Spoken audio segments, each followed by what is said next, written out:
वेद सब सत्य विद्याओं का पुस्तक है। वेद का पढ़ना पढ़ाना और सुनना सुनाना सवारियों का परम धर्म है। ओम स्तुता मया वरदा वेद माता प्रचोदयन्तां पावमानि द्विजानाम् आयोः प्राणं प्रजां पशुं कीर्तिं द्रविणं ब्रह्मवर्चसं मह्यं दत्त्वा व्रजत ब्रह्मलोकम्। इदानीं वेदपाठो भविष्यति।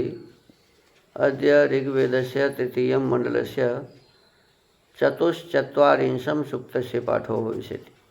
पाठमानमन्त्रस्य अयं ते अस्तु हर्यतः इत्येतानि प्रथमानि पदानि सन्ति। अब वेद पाठ होगा। आज ऋग्वेद के तीसरे मंडल के 44वें सूक्त का पाठ किया जाएगा। पाठ किए जाने वाले मंत्र के अयं ते अस्तु हर्यतः ये प्रारंभिक पद हैं। इस सूक्त के ऋषि हैं विश्वामित्र, देवता इंद्र, छंद 1 और 2 का निश्चित बृहति, 3 और 5 का बृहति, 4 का स्वरार अनुष्टुप, स्वर है 1 से 3 और 5 का मध्यमा, 4 का गांधारा। ओम अयं ते अस्तु हर्यतः सोम आहरिभिः सुतः जुषाण इन्द्र हरिभिर्न आगह्यातिष्ठ हरितं रथम्।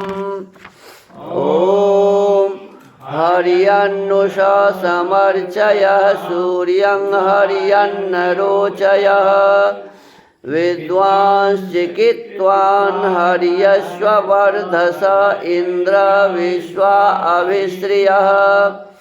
ॐ द्यामिन्द्रो हरिधायसं पृथिवीं हरिवर्पसम् अधारयद्धरितोर्भूरिभोजनं ययोरन्तर्हरिश्चरत्। ॐ जज्ञानो हरितो वृषा विश्वमाभातिरोचनम् हर्यश्वो हरितं धत्त आयुधमा वज्रं बाहुर्हरिम्। ॐ इन्द्रो हर्यन्तमर्जुनं वज्रं शुक्रैरभिवृतम् अपावृणोद्धरिभिरद्रिभिः सुतमुद्गा हरिभिराजत। अथ श्रद्धा सूक्त।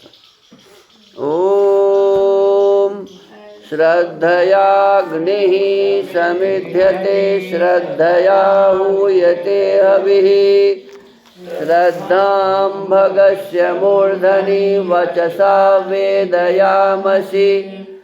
ॐ प्रियं श्रद्धे ददतः प्रियं श्रद्धे दिदासतः प्रियं भोजेषु यज्वस्विदं मौदितं कृधि। ॐ यथा देवा असुरेषु श्रद्धामुग्रेषु चक्रिरे एवं भोजेषु यज्वस्वस्माकमुदितं कृधि। ॐ श्रद्धां देवा यजमाना वायुगोपा उपासते श्रद्धां हृदयायाकूत्या श्रद्धया विन्दते वसु। ॐ श्रद्धां प्रातर्हवामहे श्रद्धां मध्यं दिनं परि श्रद्धां सूर्यस्य निमृचि श्रद्धे श्रद्धा पयेहनः इति श्रद्धा सूक्तम् इति वेदपाठः। अथ वेद स्वाध्यायः। इदानीं वेदस्वाध्यायो भविष्यति। अद्य यजुर्वेदस्य अष्टमोऽध्यायस्य 21 मन्त्रस्य स्वाध्यायो भविष्यति। स्वाध्यायमान मन्त्रस्य देवा गातु विदो गातुम् इत्येतानि प्रथमानि पदानि सन्ति। अब वेद स्वाध्याय होगा। आज यजुर्वेद के 8वें अध्याय के 21वें मंत्र का स्वाध्याय किया जाएगा। स्वाध्याय किए जाने वाले मंत्र के देवा गातु विदो गातुम ये प्रारंभिक पद हैं। ओम देवा गातु विदो गातुम वित्वा गातुमित मनसस्पत इमं देव यज्ञं स्वाहा वाते धाः। इस मंत्र के ऋषि हैं देवा गात्वित्यस्यात्रि ऋषि, गृहपतियो देवता, स्वराडार्षुष्निक छंद ऋषभ स्वर। पुनर्गृहस्थ कर्म विधि माह। फिर भी गृहस्थों का कर्म अगले मंत्र में कहा है। पदार्थ हे गातु विदः, अपने गुण कर्म और स्वभाव से पृथ्वी के आने जाने को जानने। देवाः तथा सत्य और असत्य के अत्यंत प्रशंसा के साथ प्रचार करने वाले विद्वान लोगों। तुम गातुम भूगर्भ विद्या युक्त भूगोल को वित्वा जानकर, गातुम पृथ्वी राज्य आदि उत्तम कामों के उपकार को इत प्राप्त होजिए। हे मनसस्पते, इंद्रियों के रोकने हारे देव, श्रेष्ठ विद्या बोध संपन्न विद्वानों, तुम में से प्रत्येक विद्वान गृहस्थ स्वाहा धर्म बढ़ाने वाली क्रिया से, यहाँ स्वाहा का अर्थ लिखते हैं धर्म बढ़ाने वाली क्रिया, इमम इस गृहाश्रम रूप यज्ञम सब सुख पहुँचाने वाले यज्ञ को। गृहाश्रम को भी यज्ञ कहा है, सब सुख पहुँचाने वाला यज्ञ,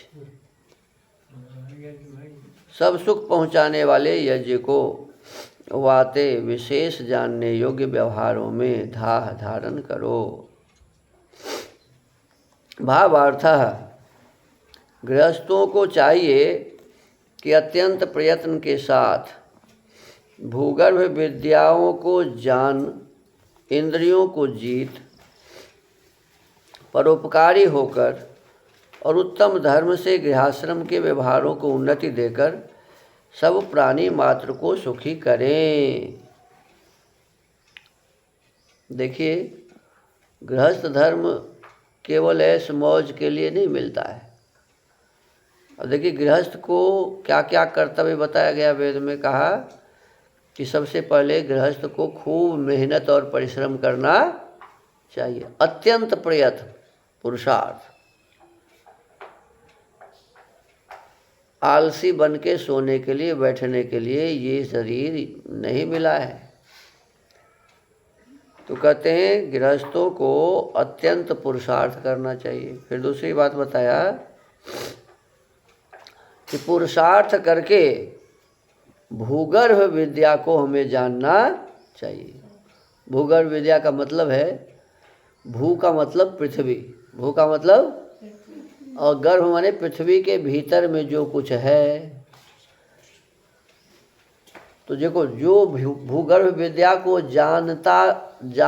जानता था वही ना इसमें से पानी निकालने की बात किया। जो भूगर्भ विद्या को जानता था वही इसके भीतर में से कोयला निकालने का बात किया। वही इसमें से सोना, चांदी, पेट्रोल, डीजल, मिट्टी तेल, जो कुछ भी इस भीतर में से निकाला। तो कैसे निकाला? जानकारी हुई तब ना। तो इस विद्या को जानने वाले को कहते हैं भूगर्भ शास्त्री। क्या कहते हैं? भूगर्भ शास्त्री। तो हम लोगों को कह रहे हैं कि भूगर्भ शास्त्री बनना चाहिए। माने इस पृथ्वी के भीतर क्या क्या है इसकी जानकारी हमें करनी चाहिए। भूगर्भ विद्याओं को जानकर, फिर कहा इंद्रियों को जीत कर, हमारी जो 5 ज्ञानेंद्रियां और 5 कर्मेंद्रियां है, जिसे घोड़ा कहा जाता है। क्या कहा जाता है? घोड़ा। घोड़ा जैसे गाड़ी को खींचता है, ऐसे ही हमारे जीवन रूपी गाड़ी को कौन खींच रहा है? ये इंद्रियां खींच रही है, यही है घोड़ा।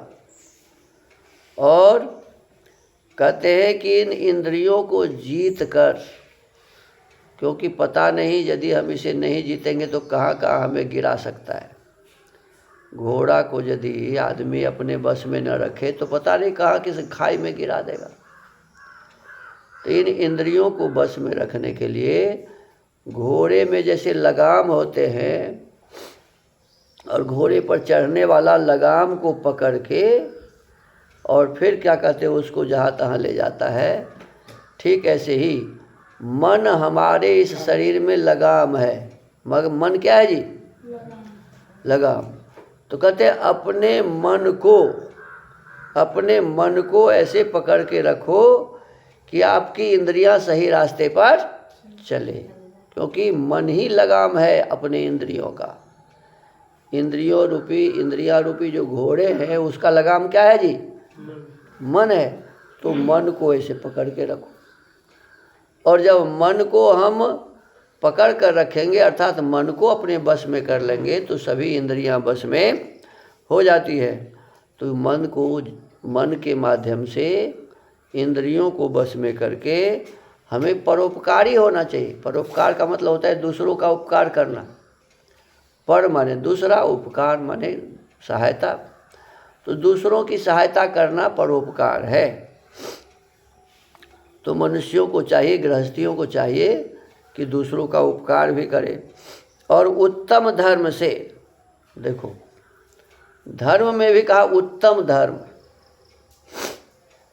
उत्तम धर्म से गृहाश्रम के व्यवहारों को, माने गृहस्थ आश्रम में जो कार्य किए जाते हैं उन व्यवहारों को उन्नति देकर, गृहस्थ में होने वाले सभी कार्यों को ऊपर उठाकर उन्नति करके स्वयं सुखी हो और सब प्राणी मात्र को सुखी करे। इसलिए गृहस्थ जीवन है, खाली खाओ पियो मौज करो इसके लिए नहीं। गृहस्थ जीवन हमें जो मिला हुआ है ये स्वयं सुखी होने के लिए और दूसरों को सुखी करने के लिए मिला हुआ है। लेकिन उसमें कसौटी यही बताया कि इसके लिए हमें प्रयास करना पड़ेगा, प्रयत्न करना पड़ेगा, पुरुषार्थ करना पड़ेगा, भूगर्भ विद्या को जानना होगा।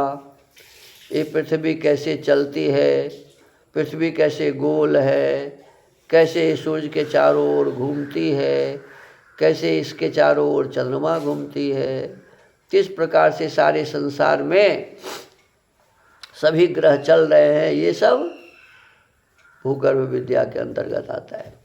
और इस भूगर्भ में क्या क्या पदार्थ हैं जिससे हम सुखी हो सकते हैं, तो इन सभी विषय वस्तुओं को ठीक ठीक जानकर फिर दूसरों का उपकार करते हुए, उत्तम धर्म का सेवन करते हुए, परिवार के सभी व्यवहारों को सुंदर ढंग से सिद्ध करते हुए हमें दूसरों प्राणी को भी सुखी करना चाहिए, स्वयं भी सुखी होना चाहिए।